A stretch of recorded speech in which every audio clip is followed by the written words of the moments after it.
So this is our man training sheet. Is it kind of like a preference assessment or like a reinforcer assessment? It's similar to a reinforcement assessment, but what you do first is you kind of do a preference assessment to assess, all right, what's going to be motivating to teach this kiddo, right? Because realistically, that's how all mans work. They have to want it in order to request it. So yeah, you would do a preference assessment, whether it's casual or whether you do, you know, a really strategic one where you do the analysis.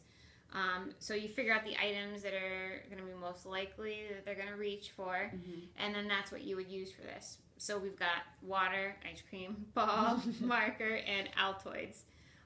So ideally you would want to figure out what the sign is for all of these.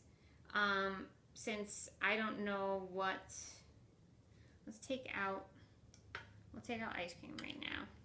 And we'll just leave these because I think I know what these guys are. So this is, we'll do drink or drink. You can do either of those signs. Ball is this. Marker is like this. And then we'll do Altoids for eat. Yep.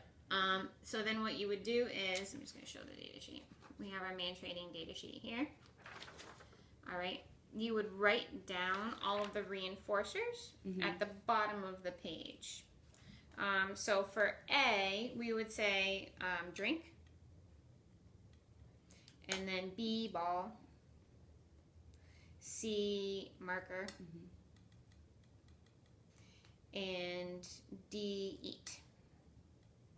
Okay, and then depending on the man training sheet, some of them can get really complex. This one's pretty complex, and that it's asking you to each time or each trial the opportunity presents itself, A, you're going to circle what reinforcer they reach for, right?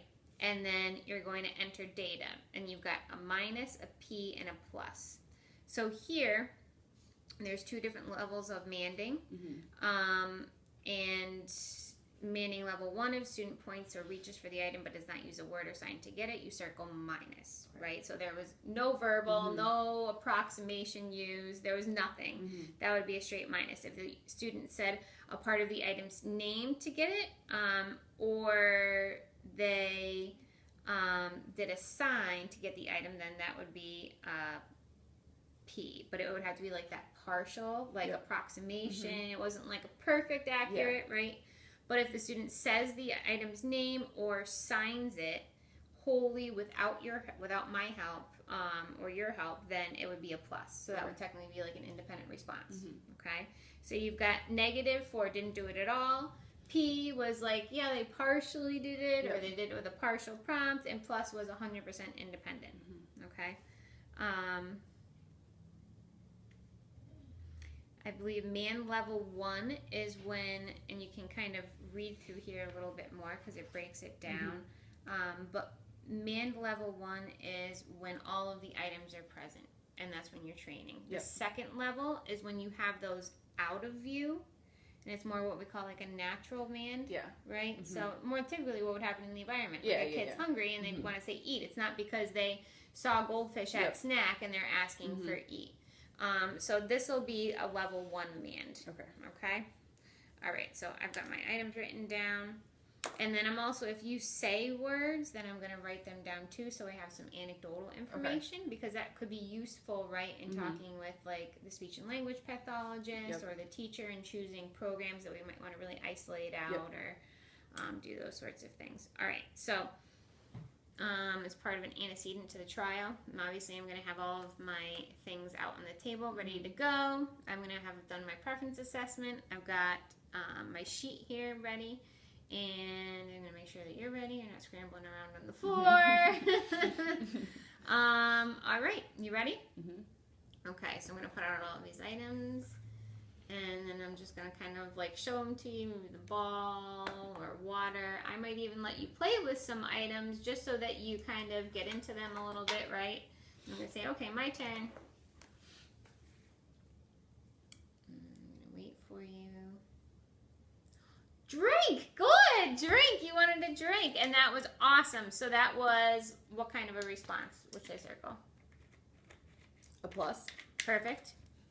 a plus, and then for the reinforcer letter, E?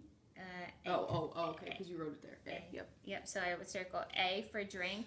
And you didn't say any spoken words, so I'm just going to put a line through it. But that was perfect. Okay. Yep. So then if I just said like, "w," it would be...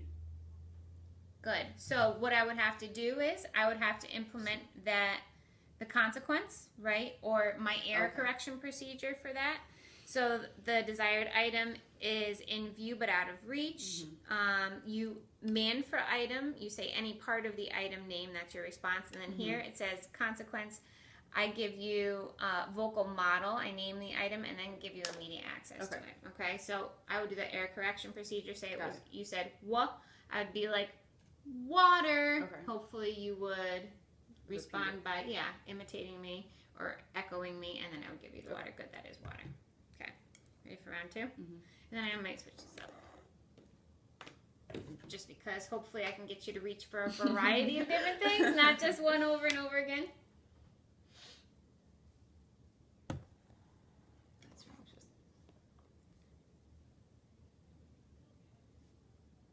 Ball, good, ball. All right.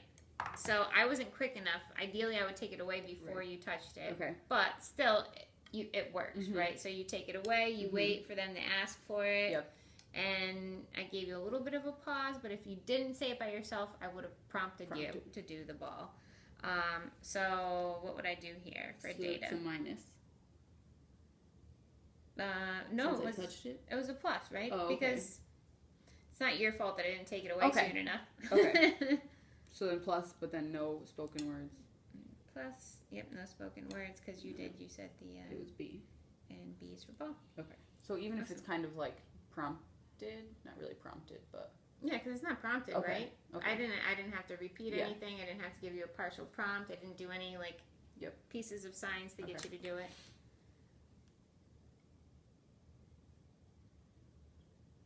Marker. Awesome! Nice job. You can have the marker. Rock star. All right. So that was above and beyond. Holy cannoli. Probably would have fallen out of my chair. It just says marker. I'm well done here. Going home. So Mic drop. C. Plus, and then marker. Perfect. All right. Now make me do an error correction procedure.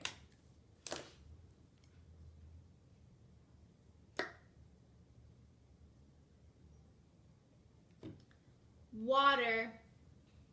Water. Good water. Okay. So now what would I do? That one's a minus. Correct. And then it's A. A for, and I should have said drink, right, instead of water, because that's really what that sign is. And then nothing. No spoken words. Good. So I think you got the hang of it. Let's do another error correction procedure just so I can model it for you.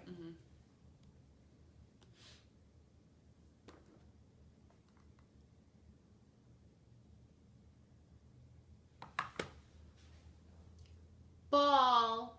Ball. Good. Okay. So what would I do now? So it's another minus. Yep. And then C. Right? So you said Close. B. Oh, ball.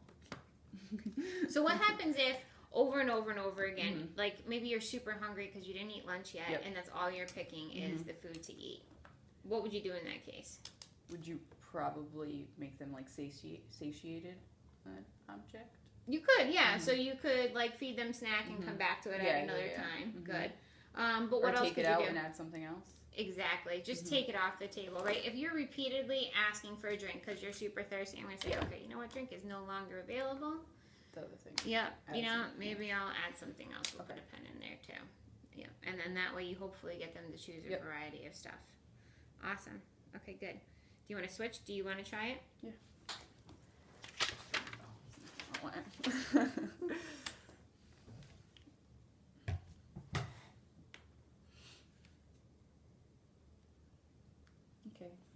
Do you want to play with this?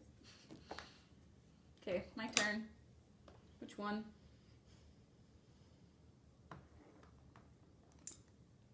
Good job. You want the ball. Awesome. Okay, and then it's B ball. You still got it because you did it on your own technically. Okay. and then nothing there.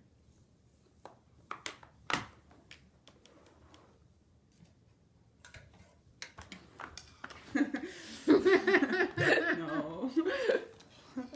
Look, ball. So we still give it to you even though like you went for it. We just prompt it, then give it to you. Mm-hmm. Because it's But going that- to get really frustrating for them, right? Yeah, yeah. Because a lot of kids aren't going to have those independent responses. Mhm. So it's like, as long as they let you, Yeah. you know, do that Do it. physical prompting. But it was then still a minus because I prompted it. Yeah. Okay. Which one? E. Eat. Eat. Good job. You get to eat. Perfect. Okay, so that's the P. Because you Yep, it was a partial prompt. Yep. And then D. And then so we would. Do we write that you said E? Mhm. Okay. yep, you just put like quote unquote E. Yep. Perfect. All right. So why is this so beneficial? Why is a man training program so important? I mean, it's going to get kids to be able to request things on their Mhm. own. I guess that's the end goal. Right. And that's super important because It's, I mean, a functional communication training, you're kind of, instead of like exhibiting problem behaviors, they'll Mhm. eventually just be able to ask for something. right, yeah, it's such a what we call a pivotal behavior, Mhm. right? And what's the pivotal behavior? This is going to your staff Mhm. midterms.